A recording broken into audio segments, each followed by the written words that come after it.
चतुर्थ स्कंद नवम अध्याय महाराज ध्रुव की भगवत प्राप्ति के विषय में हम पढ़ रहे हैं।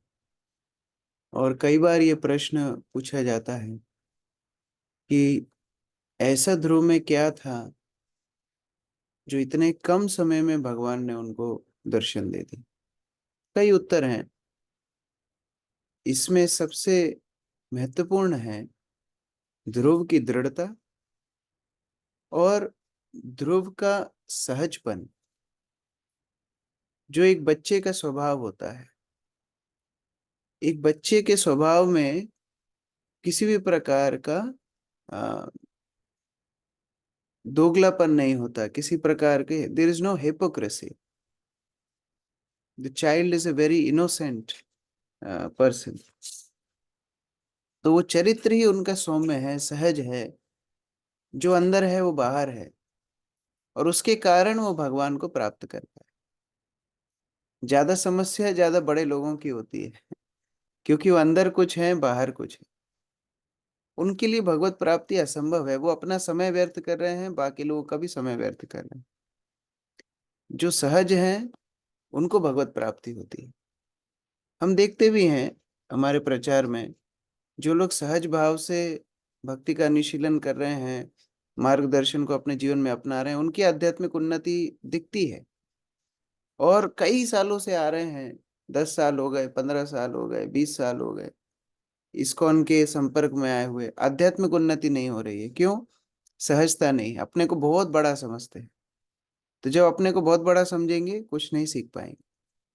तो यहाँ पर ध्रुव की सहजता, उनका समर्पण, नारद मुनि के प्रति श्रद्धा, उनकी अपनी माता सुनीति के प्रति श्रद्धा, और भगवान को प्राप्त करने के लिए दृढ़ संकल्प से भगवान प्रसन्न हुए।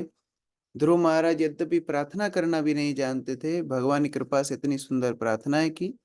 और वो प्रार्थनाओं के बाद अब मैत्रेय मुनि बता रहे हैं। मैत्रेय उवाच अथाविष्टुरेवं वै सत्संकल्पेन धीमता भृत्यानुरक्तो भगवान प्रतिनंदेदम अब्रवीत।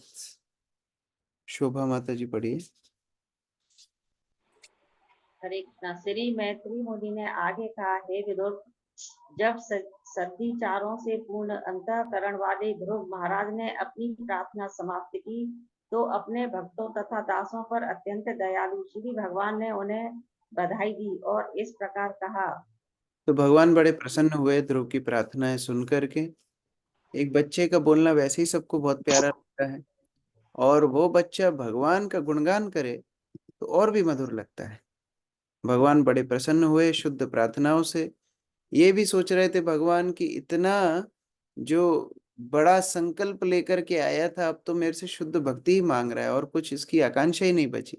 ये सोचकर ही भगवान प्रसन्न हो रहे हैं। प्रसन्न चित्त से भगवान ध्रुव को संबोधन कर रहे हैं। श्री भगवान उवाच वेदाहं ते व्यवस्थितं हृदि राजन्य बालका तत्प्रच्छामि भद्रं ते दुरापमपि सुव्रता। नीतू माता जी। हरे कृष्णा प्रभु जी। भगवान ने कहा, हे राजपुत्र ध्रुव, तुमने पवित्र व्रतों का पालन किया है और मैं तुम्हारी आंतरिक इच्छा भी जानता हूँ। यद्यपि तुम अत्यंत महत्वाकांक्षी हो और तुम्हारी इच्छा को पूरा कर पाना कठिन है, तो भी मैं उसे पूरा करूंगा और तुम्हारा कल्याण हो। हरे कृष्णा प्रभु जी। यद्यपि ध्रुव उस इच्छा के विषय में भूल से ही गए हैं, यद्यपि ध्रुव भगवान को अपनी भौतिक इच्छा के विषय में बात ही नहीं करना चाहते हैं, लेकिन भगवान फिर भी बोल रहे हैं कि तुम्हारी इच्छा मैं जानता हूँ, वो इच्छा मैं पूर्ण करूंगा। जिस तरह हमने तीसरे स्कंद में भी देखा, कर्दम मुनि के अंदर इच्छा आई थी कि उन्हें गृहस्थ जीवन में जाना है, एक उपयुक्त पत्नी हो जो सजातिया हो, जो उनकी मदद करे। तो भगवान अगले ही दिन स्वयंभू मनु को भेज देते हैं अपनी कन्या को लेकर। तो भगवान हृदय की बात को जानते हैं, और जो भक्त की इच्छा पूरी करने के लिए लायक हो भगवान पूरा करते हैं। तात्पर्य सुजाता माता जी। तात्पर्य, श्री भगवान अपने भक्त के प्रति इतने दयालु होते हैं कि उन्होंने ध्रुव महाराज से तुरंत कहा, तुम्हारा कल्याण हो। वास्तव में भक्त ध्रुव महाराज मन ही मन अत्यंत भयभीत थे, क्योंकि भक्ति करते हुए उन्होंने भौतिक लाभ की कामना की थी, जिसके कारण ईश प्रेम की अवस्था तक पहुंचने में उन्हें बाधा हो रही थी। श्रीमद् भगवद गीता 2.44 में कहा गया है, भोगेश्वर्य प्रसक्ता नाम, जो लोग भौतिक सुख के प्रति आसक्त हैं, वे भक्ति की ओर आकर्षित नहीं हो सकते। यह तो सच है कि ध्रुव महाराज हृदय से ऐसा राज्य चाह रहे थे जो ब्रह्मलोक से भी श्रेष्ठ हो। एक क्षत्रिय की यह स्वाभाविक आकांक्षा होती है। ध्रुव केवल 5 वर्ष के बालक थे, अतः लड़कपन के कारण वे अपने पिता तथा प्रपितामह से भी बड़े साम्राज्य की आकांक्षा कर रहे थे। उनके पिता उत्तानपाद स्वयंभू मनु के पुत्र थे और स्वयंभू मनु ब्रह्मा के पुत्र थे। ध्रुव इन सारे महान पारिवारिक सदस्यों से आगे बढ़ जाना चाह रहे थे। श्री भगवान को ध्रुव की नादान आकांक्षा का पता था, लेकिन उन्हें किस प्रकार ब्रह्मा से भी उच्च पद प्रदान किया जा सका। श्री भगवान ने ध्रुव महाराज को आश्वस्त किया कि वे भगवत प्रेम से वंचित नहीं रहेंगे। उन्होंने ध्रुव महाराज को इस बात की चिंता न करने हेतु कहा कि वे बालोचित भौतिक आकांक्षाओं के साथ ही महान भक्त बनने की भी महत्वाकांक्षा रखते थे। सामान्यतः श्री भगवान शुद्ध भक्त को भौतिक ऐश्वर्य प्रदान नहीं करते, भले ही वह उसके लिए इच्छुक हो, लेकिन ध्रुव महाराज का विषय भिन्न था। श्री भगवान जानते थे कि वह इतना बड़ा भक्त है कि भौतिक ऐश्वर्य के होने पर भी वह भगवत प्रेम से विचलित नहीं होगा। इस उदाहरण से यह सिद्ध हो जाता है कि अत्यंत योग्य भक्त भौतिक सुख की सुविधा के साथ ही भगवत प्रेम भी प्राप्त कर सकता है, किंतु यह एक विशेष किस्सा था। हरे कृष्ण। इस प्रकार से भगवान जानते हैं किसको कितना देना है और किससे कितना लेना है। हमें डरना है तो माया से डरना है, हमें डरना है तो अपने आप के मन से डरना है, भगवान से नहीं डरना, भगवान के भक्तों से नहीं डरना। हम उल्टा करते हैं, अपने मन के ऊपर तो बड़ा विश्वास करते हैं, माया के ऊपर बड़ा विश्वास करते हैं, भगवत भक्तों के ऊपर, भगवान के ऊपर संदेह करते हैं। भगवान उतना ही देते हैं जितना व्यक्ति झेल पाए, भगवान उतना ही उससे लेते हैं जितना वो व्यक्ति सहन कर पाए। भक्त के लिए भगवान भक्ति बढ़ाने का प्रयास करते हैं और हम भक्ति छोड़ के बाकी सारी चीजों में फंस जाते हैं। इसलिए भगवान यहाँ पर ध्रुव की स्थिति देख करके, हाँ इसको देने से कोई समस्या नहीं होगी, इसको मैं राज्य दूंगा। नान्यैरधिष्ठितं भद्रा यद्भद्र जिष्णु ध्रुवक्षिति यत्र ग्रह कृष्ताराणां ज्योतिषां चक्रमाहितं मेधायां गोचक्रवत्स्थास्नो प्रसतात् कल्पवासिनां धर्मोऽग्नि कश्यपः शुक्रो मनयो ये नौकशा चरन्ति दक्षिणीकृत्य भ्रमन्तो यत्सतारकः। अर्चना माता जी। श्री भगवान ने आगे कहा, हे प्रिय ध्रुव, मैं तुम्हें ध्रुव नामक दे दीप्यमान ग्रह प्रदान करूंगा, जो कल्पांत में प्रलय के बाद भी अस्तित्व में रहेगा। अभी तक उस ग्रह में किसी ने राज्य नहीं किया है, तथा वह समस्त सौर मंडल ग्रहों तथा नक्षत्रों से घिरा हुआ है। आकाश में सभी ज्योतिष्क इसी ग्रह की प्रदक्षिणा करते हैं। जिस प्रकार की अनाज को कूटने हेतु सारे बैल एक केंद्रीय लट्ठे के चारों ओर चक्कर लगाते हैं, धर्म, अग्नि, कश्यप तथा शुक्र जैसे ऋषियों द्वारा बसाए गए सभी तारे ध्रुव तारे को अपनी दाईं ओर रखकर उसकी परिक्रमा करते हैं, जो दूसरों के विनष्ट हो जाने पर भी इसी प्रकार बना रहता है। तो ये ध्रुव लोक भगवान ने विशेष रूप से ध्रुव को प्रदान किया। ये भगवान का स्वयं का लोक है। वास्तव में भगवान श्वेतद्वीप में निवास करते हैं, श्वेतद्वीप का ही हिस्सा है ध्रुव लोक, और ये प्रलय के समय विनष्ट नहीं होता। और इसी लोक में, इसी लोक के इर्द गिर्द सारे ग्रह नक्षत्र इत्यादि मंडराते हैं। हम लोग 5वें स्कंद में विस्तार से इसको पढ़ेंगे। भगवान ने ध्रुव को यह लोक प्रदान किया। जय माता जी। तात्पर्य: यद्यपि ध्रुव महाराज द्वारा अधिकार प्राप्त करने के पूर्व भी ध्रुव तारे का अस्तित्व था, किंतु उसका कोई अधिष्ठाता देव न था। यह ध्रुव लोक जो हमारा ध्रुव तारा है, अन्य समस्त तारों तथा सौर मंडल का केंद्र है, क्योंकि वे सभी नक्षत्र तथा सौर मंडल ध्रुव लोक को उसी प्रकार प्रदक्षिणा करते हैं, जिस प्रकार बैल अन्न कूटने हेतु एक मध्यवर्ती स्तंभ के चारों ओर घूमता है। ध्रुव ने सर्वश्रेष्ठ ग्रह चाहा था और उनकी यह इच्छा बालोचित थी, फिर भी श्री भगवान ने उसे पूरी कर दी। एक छोटा बालक अपने पिता से ऐसी वस्तु मांग सकता है जो अभी तक पिता ने किसी को न दी हो, किंतु फिर भी पिता प्रेम वश उसे वह वस्तु दे देता है। इसी प्रकार यह अद्वितीय ग्रह ध्रुव लोक महाराज ध्रुव को दिया गया। इस ग्रह की विशेषता यह है कि जब तक पूरे ब्रह्मांड का प्रलय नहीं हो जाता, तब तक यह ग्रह अस्तित्व में रहता है। यहाँ तक कि ब्रह्मा की रात्रि के समय होने वाले प्रलय में भी यह बना रहेगा। प्रलय दो प्रकार के होते हैं, एक तो ब्रह्मा की रात्रि के समय का प्रलय और दूसरा ब्रह्मा के जीवन के अंत में होने वाला प्रलय। ब्रह्मा के जीवन के अंत समय कुछ चुने हुए पुरुष श्री भगवान के धाम वापस जाते हैं। ध्रुव महाराज उनमें से एक हैं। श्री भगवान ने ध्रुव को आश्वस्त किया कि वे आंशिक प्रलय के पश्चात भी जीवित रहेंगे। इस प्रकार पूर्व प्रलय होने पर भी वे सीधे वैकुंठ लोक के आध्यात्मिक ग्रह पर चले जाएंगे। इस संदर्भ में श्री विश्वनाथ चक्रवर्ती ठाकुर ने टिप्पणी की है कि ध्रुव लोक श्वेत द्वीप, मथुरा तथा द्वारका जैसा एक लोक है। ये ईश्वर के राज्य के शाश्वत स्थल है, जिसका वर्णन श्रीमद् भगवद गीता तद्धाम परमम तथा वेदों में ओम तद विष्णुम परम पदम सदा पश्यन्ति सूर्य हुआ है। पश्चात कल्पवासी नाम शब्दों का अर्थ है प्रलय के पश्चात भी निर्जन न होने वाले ग्रहों से परे, जो वैकुंठ लोक का सूचक है। दूसरे शब्दों में श्री भगवान ने ध्रुव महाराज को वैकुंठ लोक भेजना निश्चित कर दिया। वैकुंठ का ही हिस्सा है श्वेतद्वीप, जो भौतिक संसार में भगवान क्षीरोदक्षाय विष्णु के निवास स्थान के रूप में स्थित है।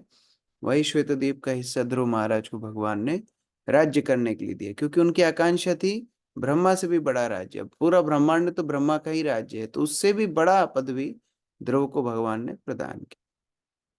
प्रस्थिते तो वनम पित्रा दत्वा गाम धर्म संशया 63 वर्ष सहस्त्रम रक्षिता अव्यहत इंद्रियः। गौरी शंकर प्रभु। जब तुम्हारे पिता तुम्हें अपने राज्य का शासन देकर जंगल के लिए प्रस्थान करेंगे तो तुम लगातार 36,000 वर्ष तक सारे संसार पर राज्य करोगे और तुम्हारी सारी इंद्रियां उतनी वो शक्तिशाली बनी रहेगी जितनी कि वे आज है। तुम कभी वृद्ध नहीं होंगे। और आगे भगवान ने और आशीर्वाद दिया, क्योंकि ये सतयुग की बात चल रही है। सतयुग में 1 लाख वर्ष तो वैसे ही आयु होती थी। भगवान ने उनको, ध्रुव को आशीर्वाद दिया कि तुम 36,000 वर्षों तक राज्य करोगे और कभी बूढ़े नहीं होगे, उस तरह आशीर्वाद दिया। त्वद्भातृयुत्तमे नष्टे मृगयायाम तु तत्मनः अन्वेषन्ति वनं माता दावाग्निं सा प्रविश्यति। पुष्पा माता जी। हरे कृष्ण प्रभु जी। भगवान ने आगे कहा, निकट भविष्य में तुम्हारा भाई उत्तम जंगल में शिकार करने जाएगा और जब वह शिकार में मग्न रहेगा तो मार डाला जाएगा। तुम्हारी माता सुरुचि अपने पुत्र की मृत्यु से पागल होकर उसकी खोज करने जंगल में जाएगी, किंतु वहां वह दावाग्नि में मारी जाएगी। हरे कृष्ण प्रभु जी। दोनों को वास्तव में अपने अपराध का फल मिलेगा। यद्यपि ध्रुव ने न उत्तम से कोई बदला निकाला, यद्यपि उल्टा ध्रुव तो उत्तम की मृत्यु के लिए युद्ध करेंगे। अगला अध्याय वही है कि ध्रुव महाराज का गंधर्वों से युद्ध, लेकिन उनको अपने अपराध का फल मिलेगा। उत्तम की भी मृत्यु होगी और सुरुचि, जिन्होंने ध्रुव को अपराध किया था, उनकी भी मृत्यु होगी। वो अपने पुत्र वियोग में पागल जैसी हो जाएगी। तात्पर्य बसंत प्रभु। तात्पर्य, ध्रुव महाराज जंगल में भगवान की खोज करने आए थे और उनके मन में अपने विमाता से प्रतिशोध लेने की भावना थी।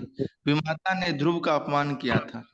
कोई सामान्य व्यक्ति न, वरन एक महान वैष्णव। एक वैष्णव के चरण कमलों के प्रति किया गया अपराध संसार में सबसे बड़ा अपराध है। ध्रुव महाराज का अपमान करने के कारण सुरुचि अपने पुत्र की मृत्यु के शोक से पागल होगी और दावाग्नि में प्रवेश करेगी, जिससे उसका जीवन समाप्त हो जाएगा। इसका विशेष उल्लेख भगवान ने ध्रुव से किया था, क्योंकि वे अपने विमाता से प्रतिशोध लेने पर दृढ़ थे। इससे हमें यह शिक्षा ग्रहण करनी चाहिए कि भूल कर भी हम किसी वैष्णव को अपमानित ना करें। हम न केवल किसी वैष्णव का ही, वरन किसी का भी बिना कारण के अपमान नहीं करना चाहिए। जब सुरुचि ने ध्रुव महाराज का अपमान किया था तो वे एक नन्हे से बालक थे। निस्संदेह उसे पता न था कि ध्रुव एक जाने माने वैष्णव थे, अतः उसने अनजाने में अपराध किया था। जब कोई अनजान में किसी वैष्णव की सेवा करता है तो भी उसका फल अच्छा होता है। श्री भगवान वैष्णव का विशेष पक्षपात करते हैं। वैष्णव को प्रसन्न या अप्रसन्न करने से परमेश्वर की प्रसन्नता तथा नाराजगी पर प्रभाव पड़ता है। श्रील विश्वनाथ चक्रवर्ती ठाकुर ने अपने गुरु की अष्टपदी प्रार्थना में कहा है, यस्य प्रसादात भगवत प्रसाद। मनुष्य द्वारा शुद्ध वैष्णव रूप गुरु को प्रसन्न करने पर परमेश्वर प्रसन्न होता है, किंतु यदि वह गुरु को नाराज कर दे तो पता नहीं उसका क्या होगा। हरे कृष्ण। ये वैष्णव अपराध से बहुत बच के रहना चाहिए। और वैष्णव अपराध क्यों होता है, हमने इस स्कंद की शुरुआत में बड़ा विस्तार से देखा है। भौतिक दृष्टिकोण के कारण वैष्णव अपराध होता है। अरे ये तो छोटा है, ये तो हमारे बाद में इस्कॉन में आया, अरे ये तो हमारी उम्र का 1/3 भी नहीं है, इसकी बात हम क्यों सुनेंगे। इस तरह का जो विचार है, ये वैष्णव अपराध का जन्म है। भौतिक दृष्टिकोण से अगर वैष्णवों को देखेंगे, 100% वैष्णव अपराध करेंगे। यह सुरुचि की यही समस्या थी। अरे ये मेरी सौत का पुत्र है, इस तरह दृष्टिकोण से सुनीति सुरुचि ध्रुव को देखती थी और ध्रुव को अपराध किया। और एक और शिक्षाप्रद बात है, ध्रुव उस समय शुद्ध भक्त नहीं थे, बाद में जाके शुद्ध भक्त बन गए, वो अपराध सुरुचि को लग गया। तो ऐसा मत सोचना कि अरे ये क्या, ये तो जप में सोता है, हमको सब मालूम है इनकी स्थिति, इनके लिए क्या अपराध लगेगा। नहीं, वो बाद में शुद्ध भक्त बन जाएगा ना, वो अपराध भी आपको लग जाएगा। इसलिए बहुत खबरदार रहना चाहिए, बहुत सतर्क रहना चाहिए, वैष्णव अपराध से बचना चाहिए। और वैष्णव अपराध क्यों, सभी जीवों को अपराध से बचना चाहिए। हम वैष्णव बनने के लिए आए हैं, हमारे हृदय को कोमल होना चाहिए, हमारे हृदय को कठोर नहीं होना चाहिए, हमारे हृदय को कुटिल नहीं होना चाहिए। हमको सबको सम्मान करना है, विनम्र बनना है। अगर कृष्ण प्राप्ति हमारा उद्देश्य है, तो इसी संसार में रहना है, तो फिर जैसी इच्छा है वैसे रह सकते हैं। इष्टमाम यज्ञ हृदयम यज्ञै पुष्कल दक्षिणै भुक्त्वा चेहाशिषा सत्या अन्ते माम संस्मरिष्यसि। या भूमिका माता जी। भगवान ने आगे कहा, मैं समस्त यज्ञों का हृदय हूँ। तुम अनेक बड़े बड़े यज्ञ संपन्न करोगे और प्रचुर दान भी दोगे। इस प्रकार तुम इस जीवन में भौतिक सुख के वरदान को भोग सकोगे और अपने मृत्यु के समय तुम मेरा स्मरण कर सकोगे। तो दोनों ही आशीर्वाद भगवान ने ध्रुव को दिए। जीते जी तुम धर्म का पालन करोगे, बहुत अच्छे से अपना जीवन जियोगे, और अंत समय में मेरा स्मरण करोगे। और जो भगवान का अंत समय में स्मरण करता है, भगवान के धाम को वापस जाता है। तो भगवान का विशेष आशीर्वाद ध्रुव को है कि तुम यद्यपि इतने बड़े राज्य के राजा बनोगे, लेकिन तुम भक्ति के पद से, धर्म के पद से च्युत नहीं होगे, मेरे स्मरण करके अपना देह त्याग करोगे। राजीव प्रभु, तात्पर्य। तात्पर्य, इस श्लोक में सबसे महत्वपूर्ण बात है भगवान द्वारा दी गई शिक्षाएं कि मृत्यु के समय भगवान का स्मरण किस प्रकार किया जाए। अंते नारायण स्मृति। आध्यात्मिक कार्यों को संपन्न करने के लिए हम जो भी करते हैं उसका फल सार्थक होता है यदि हम भगवान नारायण का स्मरण कर सकें। निरंतर स्मरण का यह कार्यक्रम कई कारणों से भंग हो सकता है, किंतु ध्रुव महाराज का जीवन इतना पवित्र होना था कि वे भगवान को कभी भूल नहीं सकेंगे। अतः वह मृत्यु के समय परमेश्वर का स्मरण करेंगे और मृत्यु के पूर्व इस भौतिक संसार का सुखोपभोग इंद्रिय तृप्ति द्वारा नहीं अपितु बड़े बड़े यज्ञ संपन्न करके करेंगे। जैसा कि वेदों में उल्लेख है, जब कोई मनुष्य बड़े बड़े यज्ञ करता है तो उसे न केवल ब्राह्मणों को दान देना चाहिए, बल्कि क्षत्रिय, वैश्यों तथा शूद्रों को भी देना चाहिए। यहाँ यह विश्वास व्यक्त किया गया है कि ध्रुव महाराज ऐसे कार्य करते रहेंगे। किंतु इस कलयुग में जो सबसे बड़ा यज्ञ किया जा सकता है वह संकीर्तन यज्ञ है। हमारा कृष्ण भावनामृत आंदोलन लोगों को तथा हम सबको भगवान का सही आदेश सिखाने के लिए चलाया गया है। इस प्रकार हम निरंतर संकीर्तन यज्ञ करते रहेंगे और हरे कृष्ण मंत्र का जप करते रहेंगे। तब मृत्यु के समय हम अवश्य ही श्री कृष्ण का स्मरण कर सकेंगे और हमारे जीवन का सारा कार्यक्रम सफल हो सकेगा। इस युग में दान का स्थान प्रसाद वितरण ने ग्रहण कर लिया है। किसी के पास भी इतना धन नहीं कि उसे बांट सके, किंतु यदि हम यथासंभव कृष्ण प्रसाद का वितरण करें तो यह धन वितरण की अपेक्षा अधिक महत्वपूर्ण होगा। हरे कृष्ण। यहाँ पर श्रील प्रभुपाद बता रहे हैं, वास्तविक आशीर्वाद है यदि हम भगवान के नाम का जप करके अंत समय में भगवान को स्मरण करके उनके धाम चले जाए। ये गुरु का सबसे बड़ी आशीर्वाद है। हम जब दीक्षा प्राप्त करते हैं तो गुरु हमें हरिनाम माला ही प्रदान करते हैं, वो गुरु की सबसे बड़ी भेंट। इस प्रकार से वास्तव में हम क्या लेने आए हैं? भक्ति में हम हरिनाम लेने के लिए आए। ये हमारा गंतव्य, हमारा हमारा हमारा मनोभाव शुद्ध होना चाहिए, स्पष्ट होना चाहिए। ततो गन्तासि मत्स्थानं सर्वलोक नमस्कृतम् उपारिष्ट ऋषभयस्त्वं यतो नावर्तते गतः। मधु माता जी पढ़िए।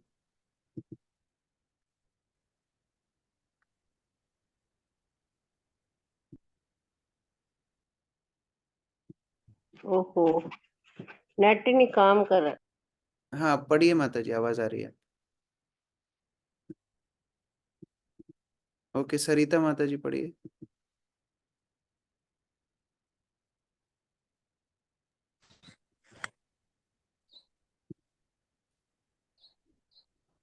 हरी हरी, ठीक है। यामिनी माता जी पढ़िए। भगवान ने आगे कहा, हे ध्रुव, इस देह में अपने भौतिक जीवन के पश्चात तुम मेरे लोक को जाओगे, जो अन्य समस्त लोकों के वासियों द्वारा सदैव वंदनीय है। यह सप्त ऋषि के लोकों के ऊपर स्थित है और वहां जाने के बाद तुमको इस भौतिक जगत में फिर कभी नहीं लौटना पड़ेगा। ध्रुव को भगवान आश्वासन दे रहे हैं, जो तुमने अभी भक्ति की है, इस भक्ति से मैं इतना प्रसन्न हूँ। तुम्हारे राज्य के बाद जब तुम ये शरीर को छोड़ोगे, मेरे धाम वापस आ जाओगे। भगवान गारंटी लेकर के ध्रुव को आश्वासन दे रहे हैं। आगे हरिप्रिया जी। प्रभु जी, हाँ इस श्लोक में नारुतेत्य शब्द अत्यंत महत्वपूर्ण है। फिर भगवान कहते हैं कि तुम इस भौतिक जगत में पुण्य नहीं जाओगे, क्योंकि तुम मत्स्य स्थानम अर्थात मेरे धाम पहुंच जाओगे। अतः इसी भौतिक जगत में ध्रुव लोक भगवान श्री विष्णु का धाम है। इसके ऊपर क्षीर सागर है, जिसके अंदर श्वेत द्वीप है। यह भी स्पष्ट सूचित किया गया है कि यह लोक ऋषियों के सप्त लोकों के ऊपर स्थित है, और क्योंकि यह विष्णु लोक है, अतः अन्य समस्त लोगों द्वारा पूजित है। यहाँ पर प्रश्न उठाया जा सकता है कि प्रलय के समय इस ध्रुव लोक का क्या होगा।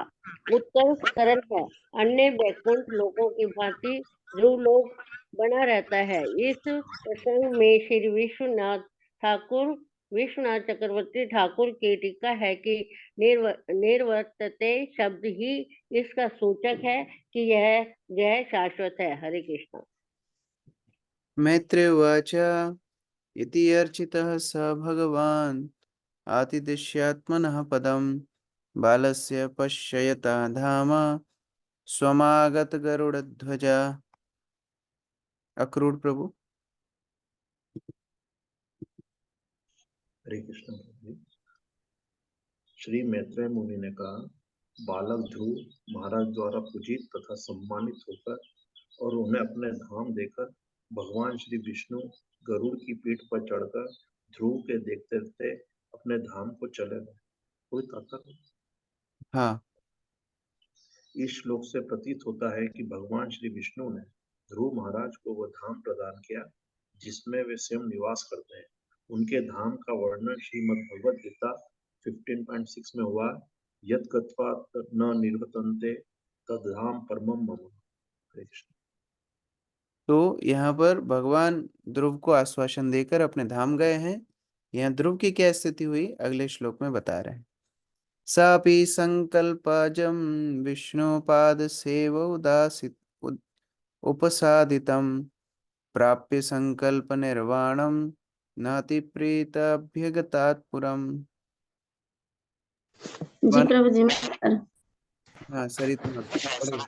श्री भगवान के चरण कमलों की उपासना द्वारा अपने संकल्प का मनोवांछित फल प्राप्त करके भी ध्रुव महाराज अत्यधिक प्रसन्न नहीं हुए, तब वे अपने घर चले गए। कृष्णा प्रभु जी। अभी ध्रुव महाराज भगवान को प्राप्त किए, उनकी जो आकांक्षा थी वो पूर्ण हुई, तो भी वो प्रसन्न नहीं हुए। क्यों प्रसन्न नहीं हुए, प्रभुपाद बता रहे हैं। तात्पर्य, हरिप्रिया माता जी। नारद मुनि के उपदेशानुसार भगवान के चरण कमलों की भक्ति पूर्वक पूजा करके ध्रुव महाराज ने मनवांछित फल प्राप्त किया। उनकी इच्छा थी कि वे अपने पिता, दादा, परदादा से भी बढ़कर सम्मानित पद प्राप्त करें। और यद्यपि यह बचकाना सा संकल्प था, क्योंकि ध्रुव महाराज एक नन्हे बालक थे, किंतु भगवान विष्णु इतने दयाद्र हो उठे कि उन्होंने उनकी इच्छा पूरी कर दी। ध्रुव महाराज ऐसा उच्च वासस्थान चाहते थे कि जिसे उनके परिवार के अन्य किसी ने भी कभी प्राप्त ना किया हो। फलतः उन्हें वह लोक प्रदान किया गया जिसमें भगवान स्वयं निवास करते हैं, और इस प्रकार उनका संकल्प पूरा हुआ। तो भी जब ध्रुव महाराज घर लौट रहे थे तो वह अधिक प्रसन्न ना थे, क्योंकि यद्यपि विशुद्ध भक्ति भाव से भगवान से किसी वस्तु की याचना नहीं की जाती, किंतु उन्होंने अपने बाल स्वभाव के कारण मांग प्रस्तुत की थी। इस प्रकार यद्यपि भगवान ने उनकी इच्छा पूर्ति की, किंतु वह उससे अधिक प्रसन्न नहीं थे। अपितु उन्हें लज्जा लग रही थी कि भगवान से उन्होंने जो कुछ मांगा था वह उन्हें नहीं मांगना चाहिए था। तो ये स्थिति हम सब की हो सकती है। हम अभी भक्ति में जो बचपना दिखा रहे हैं, जो भी आकांक्षाएं भौतिक कर रहे हैं, मान सम्मान की प्रत्याशाएं, जो भी हमारी बचकानी प्रत्याशाएं भक्ति में आने के बाद की हैं, हम जब जब करते करते शुद्ध हो जाएंगे, हमको भी ध्रुव महाराज की तरह लज्जा आएगी। क्योंकि ध्रुव महाराज ने जब भगवान का दर्शन किया, भगवान की वाणी सुनी, तो पूर्ण रूप से उनको ये साक्षात्कार हो रहा था कि मैं क्या मांग रहा था भगवान से, मैं क्या भौतिक वस्तुओं में लगा हुआ था, ये तो वास्तविक प्राप्ति मुझे हुई है। इस तरह ध्रुव महाराज लज्जा प्राप्त कर रहे थे और प्रसन्न नहीं थे कि ऐसी भौतिक आकांक्षा के लिए मैंने भगवान की भक्ति की। अगर मैं भगवान की निष्काम भक्ति करता तो कितना भगवान को प्रसन्नता होती। आगे विदुर प्रश्न पूछ रहे हैं। विदुरुवाच सुदुर्लभम यत् परमं पदम हरे माया विनश्च तच्चरणाचरार्जितम् लब्धावाप्य सिद्धार्थमवैकि जन्मना कथम स्वयं आत्मनम अमन्यति तार्थवेत्। शिवानी माता जी पढ़िए। श्री विदुर ने पूछा, हे ब्राह्मण, भगवान का धाम प्राप्त करना बहुत कठिन है। इससे केवल शुद्ध भक्ति से ही प्राप्त किया जा सकता है, क्योंकि अत्यंत वत्सल तथा कृपालु भगवान केवल उसी से प्रसन्न होते हैं। ध्रुव महाराज ने इस पद को एक ही जीवन में प्राप्त कर लिया, और वे थे भी बहुत बुद्धिमान और विवेकी, तो फिर वे प्रसन्न क्यों न थे? हरे कृष्ण। ये यद्यपि प्रभुपाद ने तो हमको तात्पर्य में समझा दिया, लेकिन विदुर जी के पास प्रभुपाद के तात्पर्य नहीं थे, तो वो मैत्रेय मुनि से ही पूछ रहे हैं कि क्यों ध्रुव, क्यों परेशान थे, क्यों दुखी थे, बताइए तात्पर्य। आशा माता जी। संत विदुर की जिज्ञासा अत्यंत प्रासंगिक थी। इस संबंध में अर्थविद शब्द अत्यंत महत्वपूर्ण है, जो उस व्यक्ति को बताने वाला है जो वास्तविकता तथा अवास्तविकता के बीच अंतर करने में समर्थ हो। अर्थविद को परमहंस भी कहते हैं। परमहंस प्रत्येक वस्तु के सार को ग्रहण करता है, और जिस प्रकार हंस दूध तथा जल के मिश्रण में से दूध को ग्रहण कर लेता है, उसी प्रकार परमहंस भी समस्त सांसारिक बाह्य वस्तुओं का परित्याग करते हुए श्री भगवान को ही अपना जीवन आधार बनाता है। ध्रुव महाराज इसी कोटि के थे, और अपने संकल्प से उन्होंने मनवांछित फल भी प्राप्त कर लिया था, किंतु फिर भी जब वे घर लौटे आए तो अधिक प्रसन्न न थे। तो प्रभुपाद इतने करुणावान हैं कि वो श्लोक में उत्तर भी दे देते हैं। क्यों? क्योंकि कोई ये पिछला श्लोक पढ़ के मान लो यहीं तक पढ़ता और इसके बाद भागवत नहीं पढ़ता, क्योंकि उसको लगता कि अरे देखो भगवान की भक्ति की, बेचारे ने घर छोड़ा, सब कुछ किया, भगवान का दर्शन किया, प्रसन्न तो वो हुआ नहीं, तो क्या मतलब भगवान की भक्ति करने से? मतलब भगवान की भक्ति करके भी संतोष नहीं मिलता है, वो भागवत बंद करके बंद कर देगा भक्ति करना। लेकिन प्रभुपाद को पता है इसमें ही आंसर दे दो, क्योंकि आगे का भरोसा नहीं है लोग पढ़ेंगे कि नहीं पढ़ेंगे। इसलिए प्रभुपाद पहले ही उत्तर दे देते हैं कि हाँ क्यों दुखी थे, क्योंकि उनको भौतिक कामनाओं की लज्जा थी। लेकिन अभी 2 श्लोक बाद मैत्रेय मुनि उत्तर दे रहे हैं वही बात। मातु सपत्न्य वाग्बाणैर्हृदि विद्यस्तु तन् स्मरन् नैच्छन् मुक्तिपतेर्मुक्तिं तस्मात् तापम् उपेयिवान्।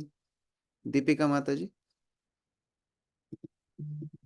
मैत्रेय ने उत्तर दिया, ध्रुव महाराज का हृदय, जो अपनी विमाता के कटु वचनों के बाणों से विवद्ध हो चुका था, अत्यधिक सत्वक था। अतः जब उन्होंने अपने जीवन का लक्ष्य निर्धारित किया तो वे उसके दुर्व्यवहार को नहीं भूल पाए थे। उन्होंने इस भौतिक जगत से वास्तविक मोक्ष की मांग नहीं की, वरन अपनी भक्ति के अंत में जब भगवान उनके मोक्ष प्रकट हुए तो वे अपनी उन भौतिक याचनाओं मांगों के लिए लज्जित थे जो उनके मन में थी। तो शुरुआत तो उसी से की थी।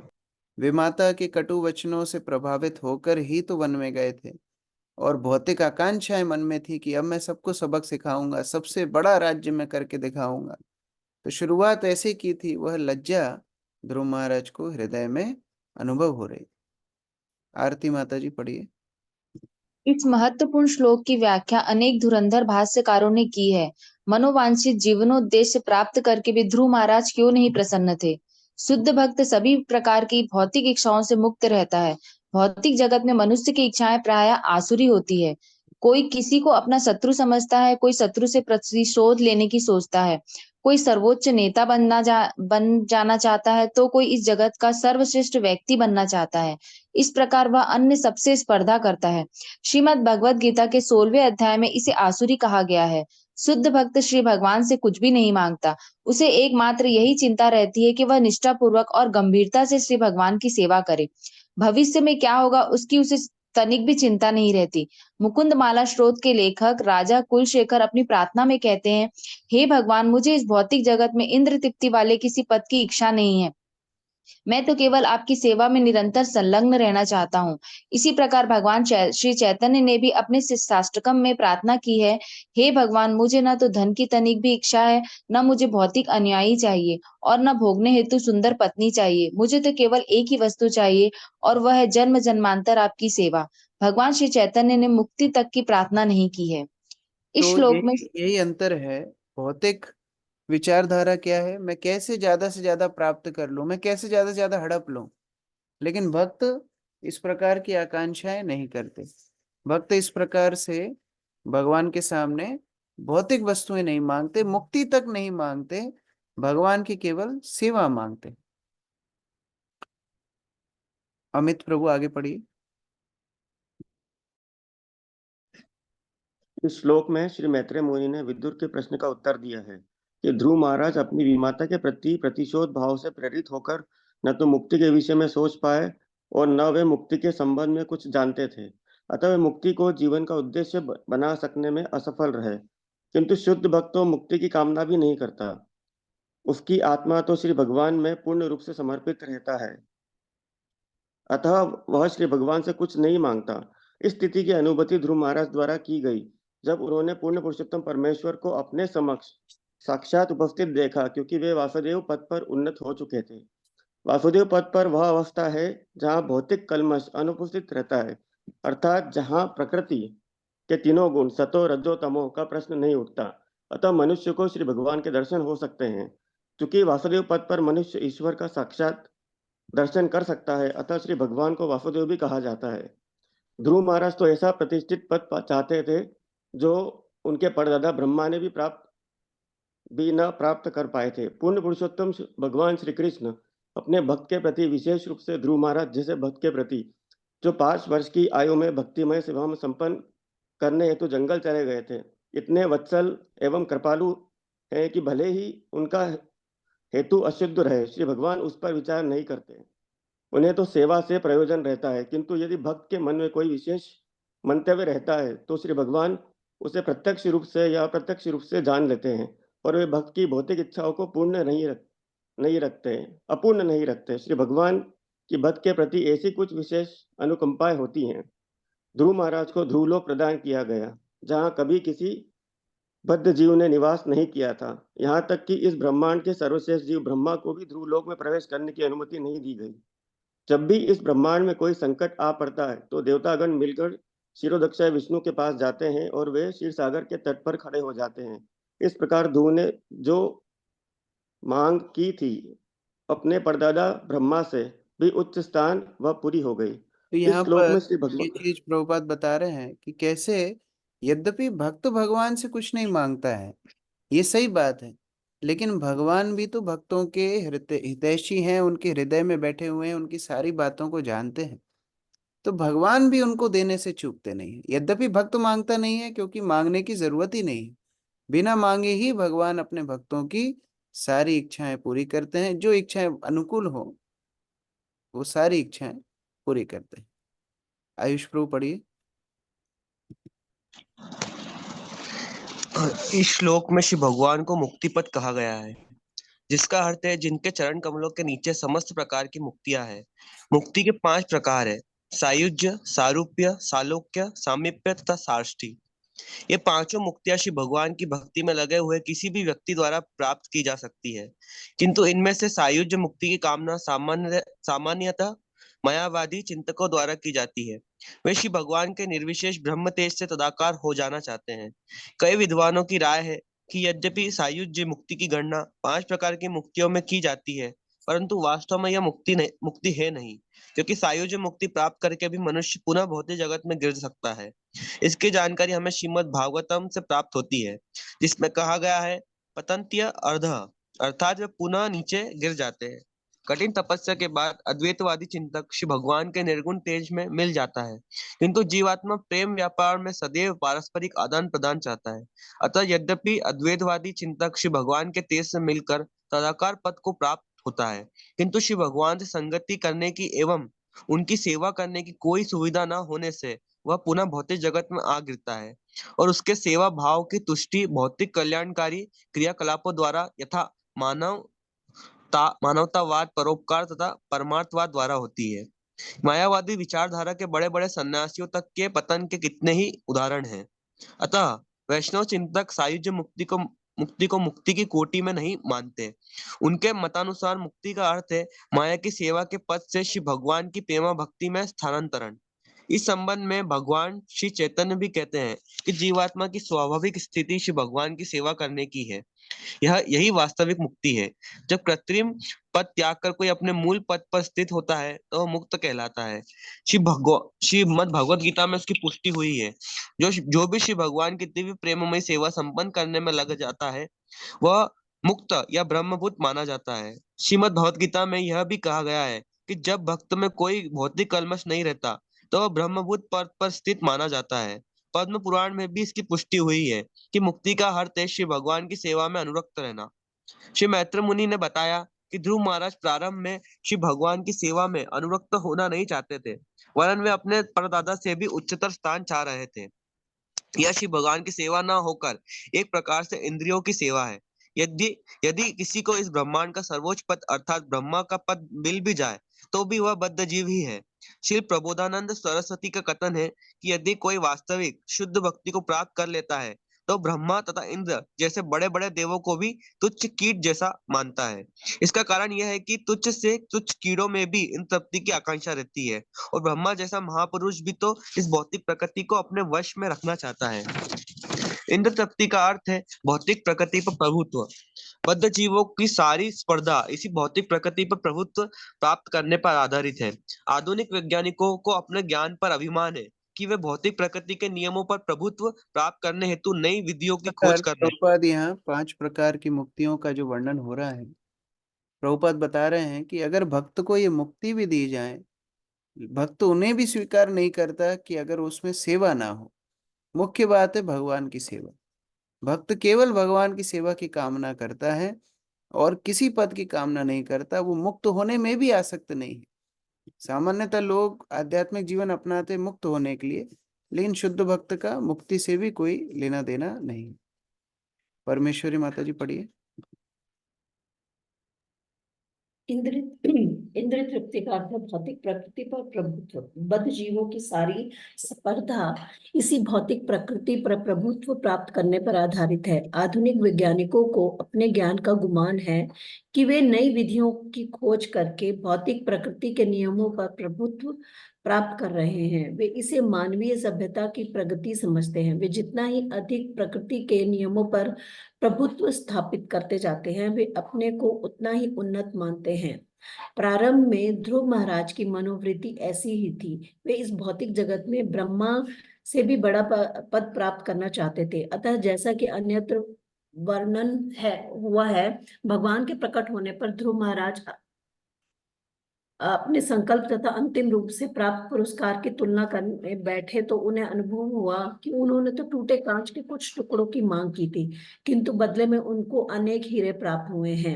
जैसे ही उन्होंने भगवान को अपने समक्ष देखा, उन्हें तुरंत बोध हो आया कि उन्होंने भगवान से ब्रह्मा जी से भी बढ़कर उच्चतर पद को प्राप्त करने की कितनी ओछी मांग की है।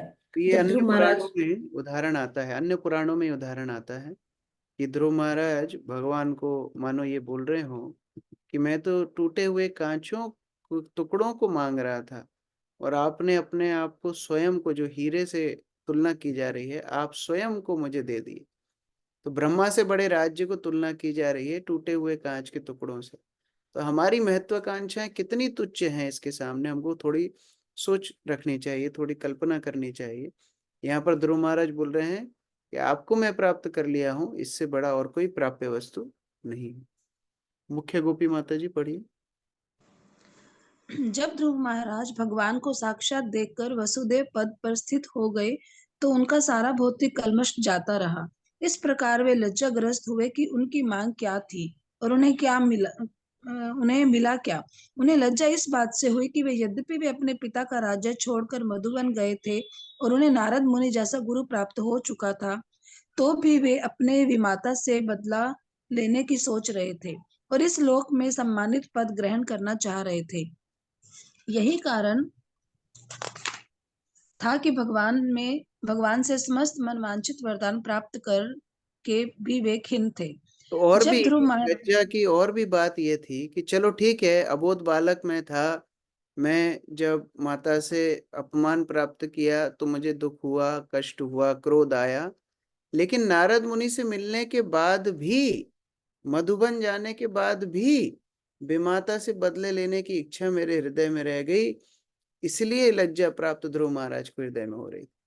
भक्ति जीवन में आने के पहले तो हम सब जो भी कार्य कर रहे थे वो कर ही रहे थे, भक्ति में आने के बाद भी वही भौतिक दृष्टिकोण से चले जा रहे हैं, वही भक्तों के ऊपर हमारे अपराध चल रहे हैं, वही हमारी भौतिक आकांक्षाएं चल रही हैं। उसके लिए हमारे हृदय में लज्जा आनी चाहिए, जिस तरह यहाँ ध्रुव महाराज हमको सिखा रहे हैं। ब्रजेश प्रभु आगे पढ़िए। जब ध्रुव महाराज ने वास्तव में पूर्ण पुरुषोत्तम भगवान को अपने समक्ष देखा तो उनके मन में न तो अपनी विमाता के से प्रतिशोध लेने की भावना थी, न ही इस भौतिक संसार पर राज्य करने की इच्छा थी, किंतु श्री भगवान इतने दयालु है कि वे समझ गए कि ध्रुव महाराज को इनकी इच्छा थी। ध्रुव महाराज के समक्ष बोलते हुए श्री भगवान ने वेदाहम शब्द का प्रयोग किया, क्योंकि जब ध्रुव महाराज ने भौतिक लाभों की मांग की तब श्री भगवान उनके हृदय में विराजमान होने के कारण सब कुछ जान चुके थे। मनुष्य जो भी सोचता है उसे श्री भगवान सदैव जानते रहते हैं। श्रीमद् भगवत गीता में इसकी पुष्टि इस प्रकार हुई है, वेदाहम भगवान के सामने बोलो मत बोलो, भगवान हृदय की बात जानते हैं। इसी प्रकार से अगर हम हृदय में ये संकल्प कर लें कि भगवान मैं केवल आपकी शुद्ध भक्ति चाहता हूँ, मैं कोई सम्मान की प्रत्याशा नहीं करता हूँ, मैं कोई इंद्रिय भोग की प्रत्याशा नहीं करता हूँ, भगवान वो हृदय की बात समझ करके हमारी भक्ति वर्धक व्यवस्था करेंगे। प्रमोदानंद प्रभु जी। हरे कृष्ण प्रभु जी। भगवान ने ध्रुव महाराज की समस्त इच्छाएं पूरी की। अपनी विमाता तथा सुतेले भाई के प्रति उनकी प्रतिशोधक मनोवृत्ति पूर्ण हुई। अपने परदादा से भी श्रेष्ठ पद प्राप्त करने की इच्छा भी पूरी हुई और उसी के साथ ही ध्रुव लोक में उनका शाश्वत पद निश्चित हो गया। यद्यपि ध्रुव महाराज के शाश्वत लोक की कल्पना भी नहीं की थी, किंतु श्री कृष्ण ने सोचा कि बेचारा ध्रुव इस संसार का उच्च पद प्राप्त करके क्या करेगा। अतः उन्होंने ध्रुव को 36,000 वर्षों तक वृद्ध हुए बिना अनेक यज्ञों को संपन्न करने का अवसर प्रदान करते हुए इस संसार का सर्वविख्यात राजा बनाकर राज्य करने का अवसर प्रदान किया। इस प्रकार समस्त भौतिक भोग के पश्चात ध्रुव को आध्यात्मिक जगत में, जिसमें ध्रुव लोक सम्मिलित है, भी भेज दिया। हरे कृष्ण। इस प्रकार सुंदर प्रार्थनाएं ध्रुव ने अर्पित की हैं और भगवान ने उनकी प्रार्थनाओं को स्वीकार किया। आज पहला दिन है जब जितने हैंड रेस थे सबको पढ़ने का मौका मिला। इसमें दो चीजें हो सकती हैं, या तो पैराग्राफ ज्यादा पढ़े या फिर हाथ उठने कम हो गए, जो भी हो, आप लोग उत्साह से हैंड रेस कर सकते हैं। हम लोग कोशिश करेंगे कि सब लोग को पढ़ने का मौका मिले। हरे कृष्ण। ग्रंथराज श्रीमद् भागवतम की जय, श्रील प्रभुपाद की जय, समवेत भक्तवृंद की जय।